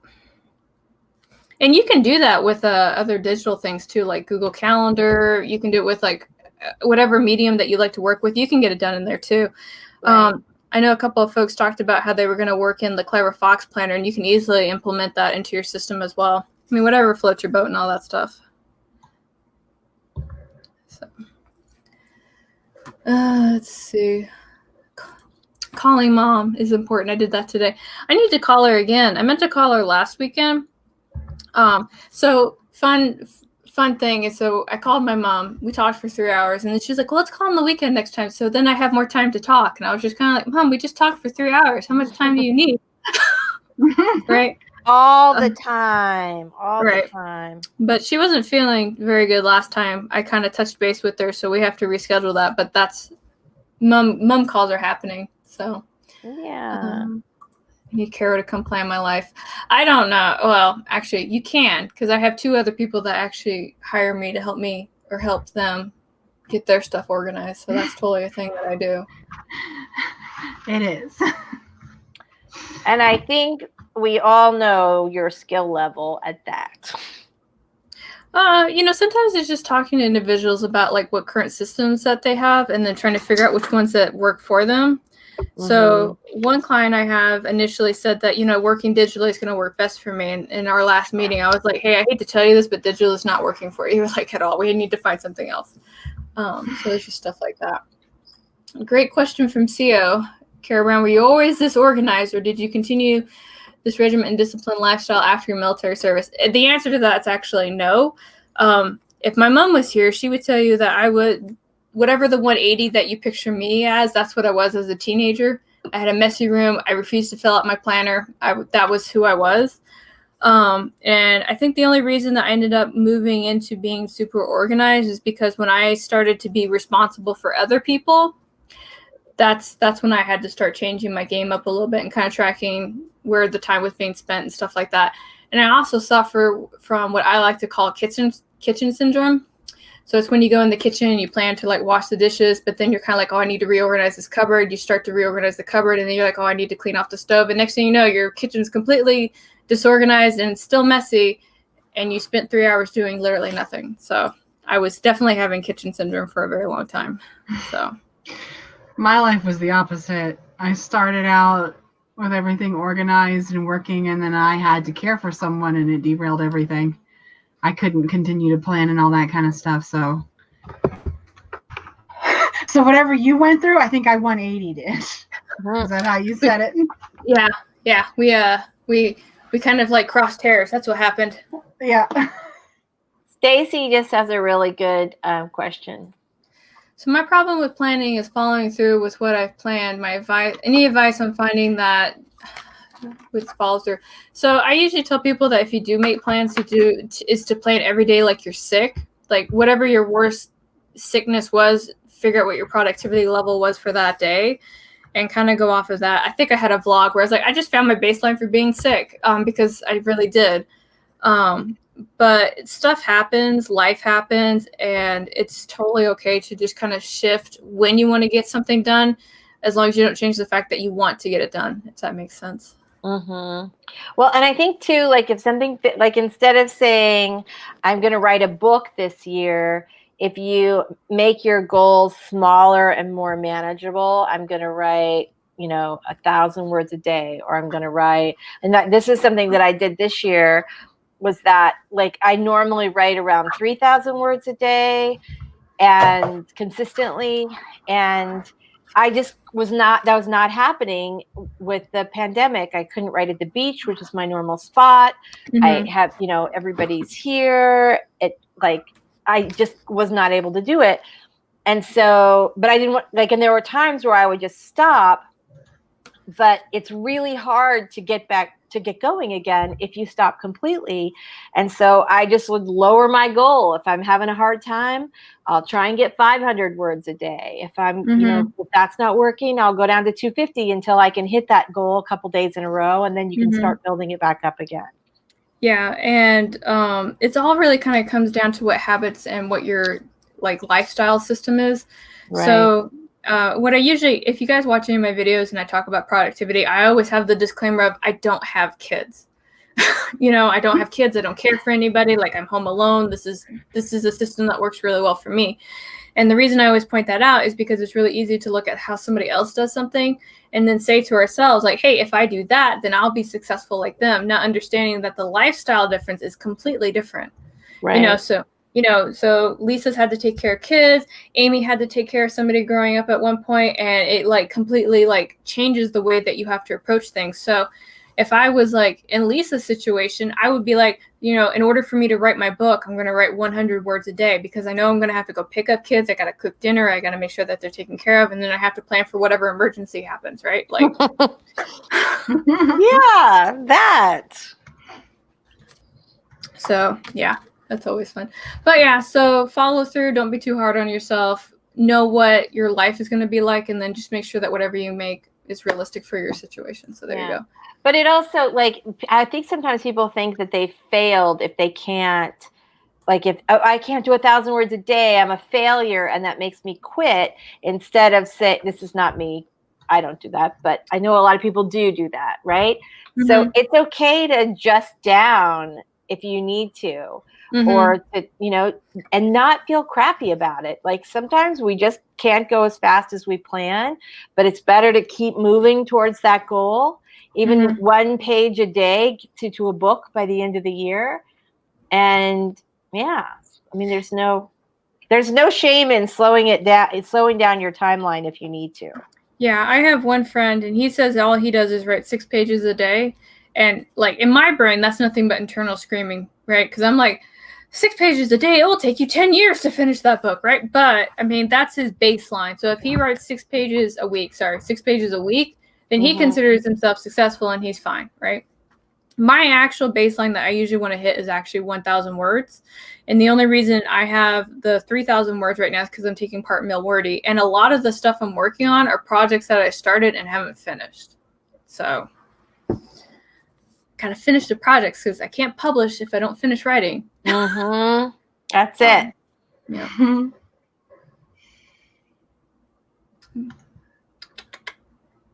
Stacy, I feel you. Yeah, we're all here. I went to tidy, ended up disorganizing. I was in this phase actually until I went to culinary school. Culinary school is where I stopped doing that entire doing everything and not finishing anything. Mostly because my head chef was he was very assertive. That's what I'm going to say. He was very assertive. But he definitely kept us on track and making sure that we were finishing stuff. Let's see. Yeah. You guys got to make sure that you take care of yourself too. All right. So let me see. We got 1/2 hour left, which means that there's one more question. Are you guys ready? Yeah. All right. So stationary nerds unite. Totally spelled wrong, but that's fine. What is your favorite product that you like to use? Oh, gosh. Oh, man.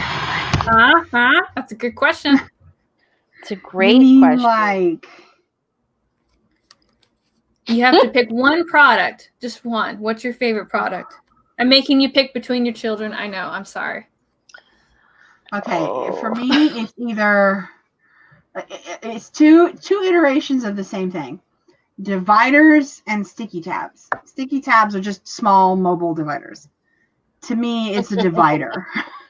Because mobile divider. Sorry, that's hilarious. Multicolored mobile dividers. That's my I gotta have it. It's in every notebook system that I have, regardless of what I'm doing. I have dividers, tabs, dividers, because I can remember what is behind every single sticky tab. Like in that client notebook where you just saw probably about like 15 sticky tabs, I know what's behind every single one of them. And so like my brain can handle that system. And so it's way easier for me to just be like, oh, it's the orange tab that's a third of the way down the page. Boom, that's exactly what I need. And being able to navigate, because I constantly have so many, everything that I do, school and work-wise, goes in little steps, but it's always information that I have to refer back to. Mm-hmm. And so the tabs / dividers where I can just section stuff off and I can move through all of my notes quickly. That's something that if you took that away from me, it doesn't matter how many stickers or how many fancy covers you give me, I have to have dividers. What's your answer to this, Caro? This pencil right here. This is my... Is that the 0.2 pencil? Yeah. Damn it, Caro. So I write really, really tiny. Like my friend in college said I have mouse font because it writes so small that people have to get like a magnifying glass, but I can read it just fine.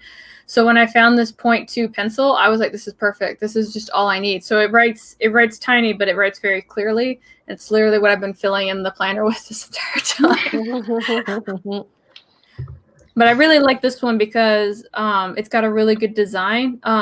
And ironically, so I had a different 0.2 pencil. And I wanted to get a second one because you know how you always want backups in case something gets lost or whatever. And so Mr. Brown was like, let's get this one instead. And I was like, but that's not the same brand. And he's like, I bet you $10. It does the exact same thing. And it's $20 cheaper. And I was like, fine, you're on. So this is actually the $9 pencil. Nice. So Mr. Brown in all his wisdom was right again. Oh, I hate that. So I'm going to go with my trusty Precise V7 pen, which is not an expensive item, but it is my favorite pen. So there you go. The Pilot. Yeah, 6-pack. Because when I had a different one. I had a different mechanical like engineer pencil when I was a teacher. And so, you know how like you go and you meet your teacher like the first day and they always have like certain guidelines. And I was like, this is my pencil. I'm very aware of what my pencil looks like and what it feels like. If my pencil at any point leaves my possession and becomes into yours, our relationship is going to very drastically change. Well, and it's just because like the kids I worked with had sticky fingers. So anything in my room would at some point disappear, but that pencil stayed on my desk. Mm-hmm. So. Oh. You're going to say something, Amy. I know. Go on. What was it? I lost it. I started unwrapping another piece of chocolate and I lost it. What is it? Do you have the Dove chocolate with like the phrases on the inside? Oh, I love that. No. No. It's just a bag of chocolate. It's the Hershey's Nuggets. They've got the dark chocolate with almonds, the milk chocolate with almonds, the regular milk chocolate, and the milk chocolate with the toffee and almonds. Oh, yes. Yeah. Before I developed a soy allergy when I turned 30. Apparently, so your body chemistry changes every 7 years. I found this out the hard way because I ate something with soy and my face swelled up and they almost called the ambulance. Wow. Yeah, it was really terrifying. I was absolutely scared. But I developed a soy allergy, and guess what I couldn't eat anymore? What? Chocolate? mass-produced chocolate. I couldn't eat mass-produced chocolate anymore because they use soy oil as an emulsifier. Oh, they do. Yeah. So anytime we go anywhere and we have to get something, whether it be like chocolate or caramel or anything, we always have to check for soy because it's a cheap emulsifier. Oh my gosh. But you can Yeah. probably still eat the expensive chocolate. Is that right? I can. And a lot of places are kind of switching over to like sunflower oil, which is nice. Yeah. So, That is good. That's a slow transition. But I actually used to make like my own chocolate for a while, and then I realized how dangerous that was for my hips, so I had to stop myself. That would be why. Go ahead, sorry. I was gonna say that would be the hardest thing. So my daughter has a peanut allergy, and so we have to be really had to be really careful and change some things that we ate. But and so that I was adapted to pretty easily. And sunflower oil is delicious. But I think if I couldn't eat chocolate, that would be hard. That would be the hardest. It was. To give up. And you all have to tip your hat to Mr. Brown, because every now and then he'll come back home with like a chocolate. It's like, I don't know if I can eat it. He's like, no, I checked, you can. Next thing you know, I'm like, no. That is true love. That is true love right there. So Misty says that she needs Post-it notes. I feel that. I do. Yeah, I love those. Stacy says, Papermate black pens. They are the smoothest pens I have ever written with. I think you guys got to try this pen out. I am absolutely serious. It is. I wish I had a link to it. I didn't think that far ahead, but this is like, come on. It just wants to see my bookshelf. I can't. Yeah. Okay, this is the one that I use, and I really love it. It's smooth. It writes very neatly. I'll find a link next time we do this. Maybe on Lisa's channel if she wants to host. Maybe. We'll see. You did such a nice job. I don't know. Maybe. But yeah, we could go back and forth. It's up to you. No, I don't mind. I'm just kind of taking a moment. Hold on. Sorry. I'm looking at December. You're good. The last Saturday of... Maybe not. Because the last Saturday is actually on the 26th, which is right after Christmas. Oh, the day after Christmas. Yeah. So maybe we could just break the rules once and do it twice in 1 month in January. Yes, that might be a good plan. Okay. I'll revisit that in a minute. Okay. So let's see. MM Ward, 300 words at the bus stop was a daily thing for me. Oh, hey, cool. 5 a.m. Writers Club was my morning, and then e-school and $60K a month. Yeah, so once you start building up good habits and then you kind of keep pushing, that's always really good. Yeah. I totally wrote my first book with, my son took these 3-hour naps like clockwork every day, and that was my writing time, and I would knock it out, and that was it. I would write just that time, but nap happens every day. Writing happens every day. It was a really good way to get stuff done. Mm-hmm. He was basically accusing me of exploding people's heads. I'm not going to deny it because I know what I was doing. Yeah, there's some truth to that. I know what I was doing when I proposed that question. Let's see. I'm going to go with organizers for stationery products. It's so fun to decorate with different styles that are available and keep my stuff together. Right. I did put all my stickers into a binder the other day, along with some of my stencils. I've gotten into stencils. I need you all to pray for me. I found stencils and I found custom stencils. Wow. What's up? I heard a gasp from Amy. Yeah, Carol, my new favorite. I did take a picture of it, but it's not a big deal. It's just a package. Carol bought me once again. I made the mistake of telling her something that I wanted, and it showed up in my box.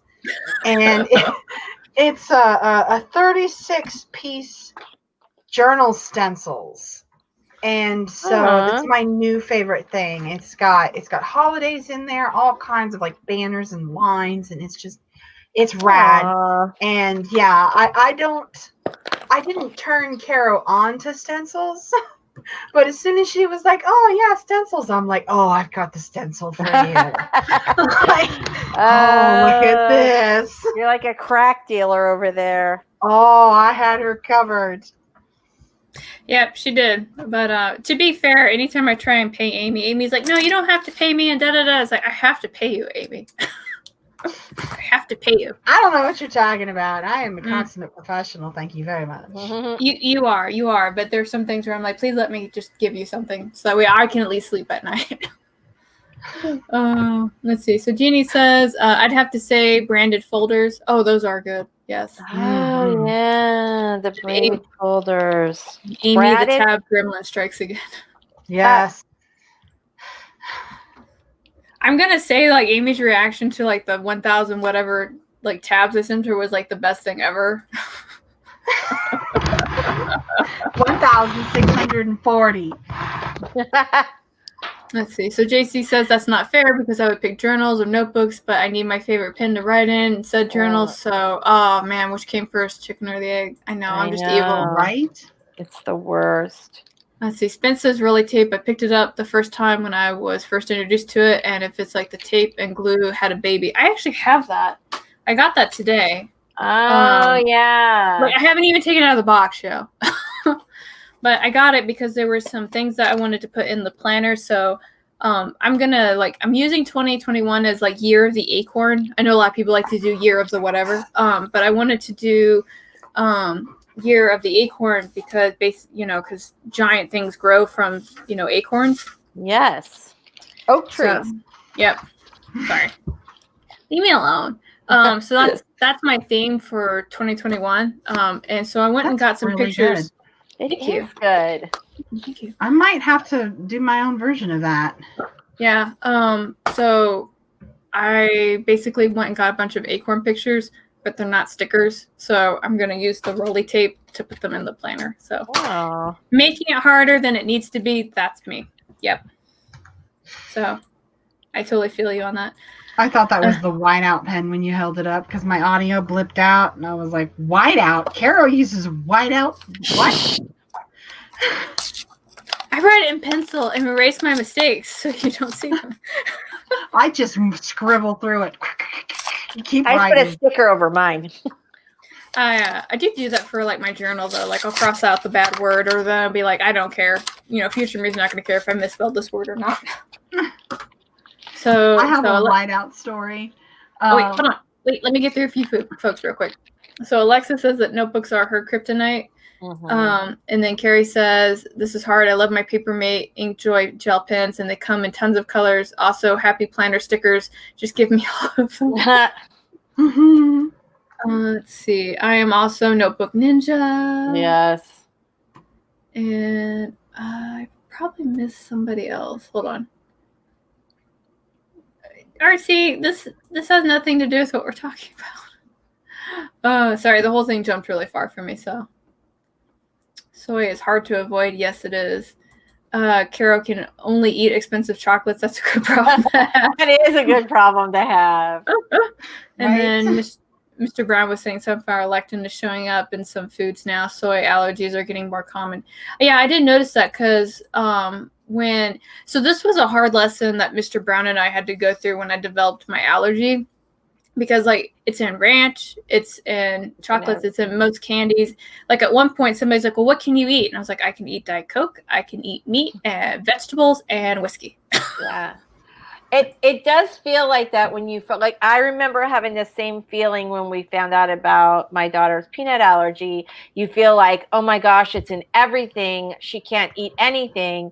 But then eventually, and the first time you go to the grocery store after you find out, you have to read every label and it's a nightmare. But then eventually you figure out all the things you can eat and then you add more stuff to that. And it doesn't feel like the big nightmare that it does right now. Yeah. So basically the whole lesson of that is don't develop a soy or peanut allergy. Just don't have one. Try not to do that. Yeah. So M. Ward says pens and pencils in different colors, notebooks, binders. That's not one thing. That's not one thing. No.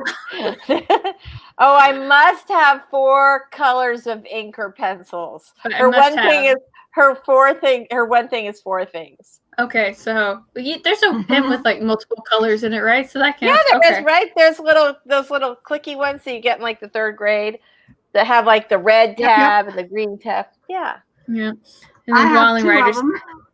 You have 2. I do. I love them. I think it's one of the most underrated office supply things because all you have to do is click and slide down the next color to change over and take notes and color code. It's It's fantastic. I have one that has Lisa Frank on it, and I have one that is Wonder Woman. That's awesome. kind of cool, though. That is pretty cool.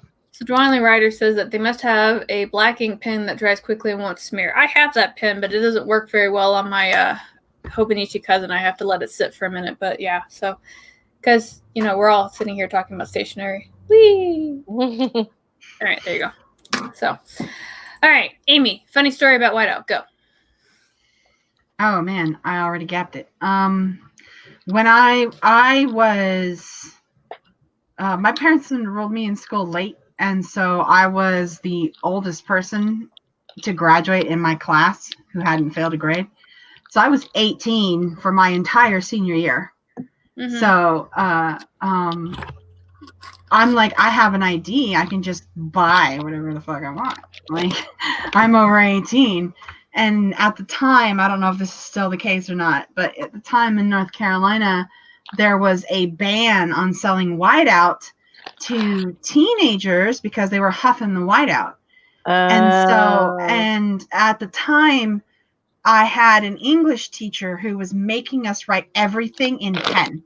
Oh no. And so she's like, you can only write, she was trying to teach us how to write condensed essays, is what she called them. So you've only got 3 sheets of paper, front and back. You have to write in pen. And so you have to write your entire essay on just this. I mean, she did it constantly. So whiteout was a big deal in that class because if you tried to just mark out what you messed up, you took up space. And God forbid you messed up like a whole sentence. It took up like 3 lines. Oh, woe is me. And so whiteout was a really big deal. And so I bought whiteout on a regular basis. And I was over 18 and I got carded like 2 or 3 times. No big deal. Until finally I'm actually shopping one day with my dad. And I had taken all of my school supplies and set them aside so that I could buy all my school supplies myself one time. And I had whiteout, and this woman is checking out, and she's like, I can't sell this to you. And I'm like, I'm over 18. And she's looked at me, and she's like, I can't sell this to you. And I'm like, I'm over 18. She's like, we're not allowed to sell it to children. I'm over 18. Say it with me. And so I didn't say the say it with me part, but I did say I'm over 18 like 3 times. And then so I started to get my ID out, and she rolled her eyes at me and was like, I don't need to see your fake ID. And I was like, oh, whiteout. This is not a writer's story. I do not know what is. Like a bunch of kids getting together to go buy whiteout. I got carded for whiteout. I didn't even get carded. My ID got rejected for whiteout. So then finally I was like, all right, fine. And then I'm like, okay, fine. I'm just going to give it to him because my dad was setting all his stuff up on the conveyor belt. And she's like, I can't sell it to him because I know he's just going to give it to you. And I was like, lady, are you trying to get fired? And you should have seen the look on her face. Oh my gosh. Well, she just rung me up. I didn't say another fucking word to me. She didn't even tell me how much my stuff was. She beeped the rest of my stuff and then just spun the little screen around. And I was like, yeah, that's what I thought. Thank you. Have a nice day. And I just walked off because I was like, man, whiteout. It was a 3-pack of Bic whiteout. And I'm like, oh, yeah, that's a good time right there. I'm like, do you need to see my report cards if you won't look at my actual legitimate ID? Like, it has stuck with me all these years. I bet you. Clearly. Yeah. Oh, man. Lady, are you trying to get fired? Like, what's happening here? Because she can't not sell it to my dad. You know what I mean? When she said that, I was like, what the fuck is happening? Like, you can tell me I can't buy it. You can't tell him he can't buy it for me. Like, it was 18 and I'm 32 now, and I can still see the look of her face over the top of that little screen thing where your items used to come up at Walmart, remember? Yeah, no. I do. I'm going to change the subject real quick. CO, we can't do this. CO. So you're talking to a tipsy Caro. If you talk to a drunk Caro, like that's so much truth serum, the internet would explode. Okay, my channel would get removed. Nobody would be my friend anymore. Well, no, people would still be my friend, but I'd still be your friend, Caro. Thank you. Yeah, no, you don't need a drunk. You definitely don't need a drunk Caro. You don't need a drunk Lisa, and you don't need a drunk Amy on a stream all at one time, because it's gonna turn into a whole bunch of like, let me tell you something about you that you don't know. Oh my God, you do sound like me. Hey, I didn't tell you this because I was being nice. No, I'm not. Okay, come here and listen to me. Oh, you guys kill me.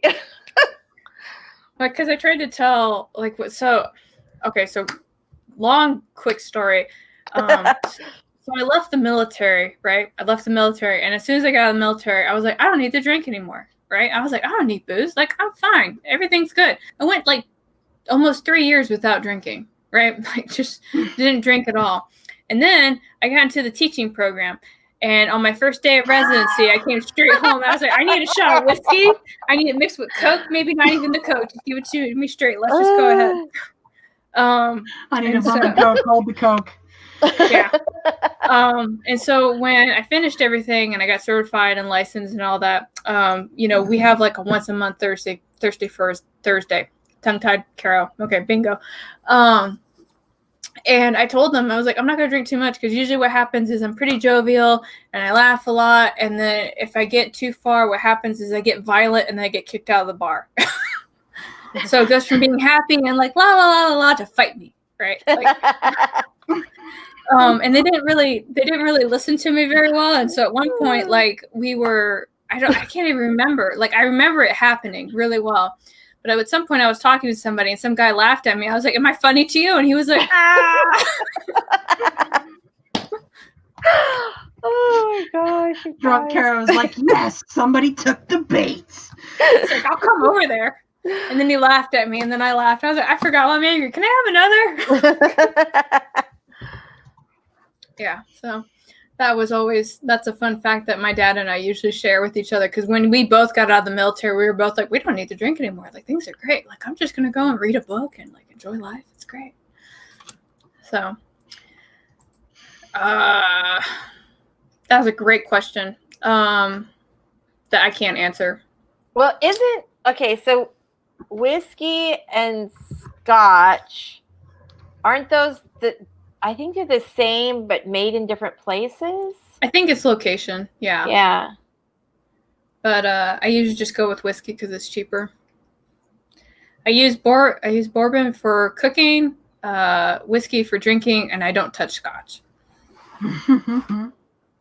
Just like I don't touch tequila or anything that's blue. That was like the core lesson that my dad told me before I went off to the military. It's like, if it's alcohol and it's blue, don't touch it. And I was like, okay, I got it.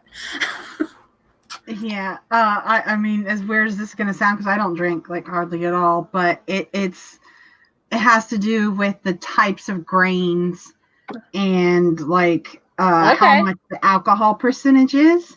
Oh, okay. Bourbon and scotch are types of whiskey because they're a certain amount of alcohol in them, but bourbon is corn. And scotch is malted grains. And so it's the type of stuff that it's made out of and the proof of the alcohol. So they are completely different things. But they all have like I can't tell them apart because I don't really drink. So scotch, yeah. So scotch, it sounds like whiskey is made of different things than bourbon. It's like whiskey. It's like whiskey, and then scotch and bourbon branch off of it. Whiskey is a certain proof of alcohol made a certain way. And so bourbon and scotch are at least that proof, and they're made with different grains. Here we go. Here's somebody who Googled it. Scotch and bourbon are whiskey, and then the dawdling writer says scotch. Wait, what? Scotch is whiskey made in, this is what I have previously heard. Scotch is whiskey made in Scotland. Bourbon is whiskey made in the U.S., according to Google. I think what makes whiskey is the way that you cook the grains and the alcohol proof. So you can do it different Yeah, with different stuff, but you have to have at least a certain alcohol proof to be that kind of alcohol, I think. Hypergreen in the case that they're aged in. Okay. You guys are teaching me stuff today. I really appreciate it. Thank you. Yeah. I do not drink scotch, whiskey, bourbon, or rye. I drink tequila because I like margaritas, and I drink rum, and I drink Prosecco because I'm a fancy girl. I like gin. That's the only one that I'm like. Gin's dangerous. Oh my God, that's dangerous. No. I can only drink gin if it has about 8 gallons of olive juice and about 50 olives in there.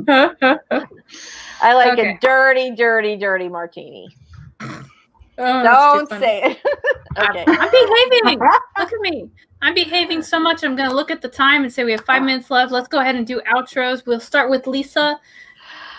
Okay, thanks. Well, first of all, Kara, I want to say thank you for being our host this week for the Boozy Planner-O-Rama because it was awesome. You did a great job, and I love that you planned all the questions in advance instead of just rambling on like I do. So thank you for that. Thanks for being here, everybody. I'm Lisa Daly, and over on my channel, we talk about how to write a book you're super proud of and get it published.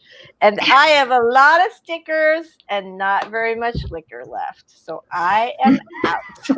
So that means that the stream was a success. That's what I heard. That's right. That's what I heard too. All right. All right, Amy. Come at me.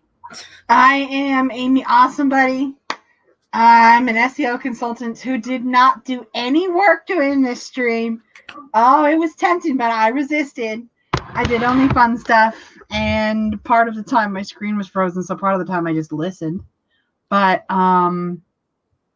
yeah, you guys actually got to see a couple pictures of my stuffs, so I feel like I actually visually contributed to the stream. So you did. Awesome. Gee, Marcella, you are too sweet. Yeah, it's the book I keep holding up. You guys really do need to read it. It was such a good read. It really was. Sorry, I'm just gonna embarrass Lisa a little bit more. Don't worry, she's gonna get me back later. Like I know how this works. Hey, I'm gonna get you back later. I'm already plotting. You had 2 hours to plan for it today. Okay, so my name is Carol Brown. I am an urban fantasy author. I own this company called Mad Raptor Productions. We are a fictional publishing company. We are currently accepting submissions for both the Unexpected Heroes Anthology and General until the second week of December. Unexpected Heroes Anthology is what I have kind of nicknamed the Disability Anthology because the hero of the story does need to be disabled, whether it be visible or invisible, and needs to have a happy ending. If you would like more details on that, feel free to go to our website and check it out, or you can DM me. I'm pretty available. Facebook will get you a faster response. I'm going to make a video where I actually talk about the planner in depth because, like I said, I could talk about it for 2 hours. And we're not going to do that for this 2 hours. So can I just say, Mad Raptor is a real publisher of fiction, not a fictional publisher. It's not a fictional publisher. Oh, okay. Thank you for clarifying that. You're welcome. Appreciate that. Thank you. You're welcome. At first, I was like, I'm going through this really well. I was like, no, there's one Speako in there. I just know it. Somebody's going to catch it for me. Thank you. Okay, we got it. This is why we have friends. All right. Anyway, so we do this about once a month, usually on the last Saturday of the month, but we're going to be doing it on the first Saturday and the last Saturday of January because holidays are a thing. So if you're curious about that, again, you can check in with us and we can clarify that anytime. But I'm going to go ahead and end the stream. Thank you guys so much for coming to spend time with us, having some booze, having some laughs, and having a good time at our expense. So I'll see you guys later. Have a good day. Bye. Bye, everybody.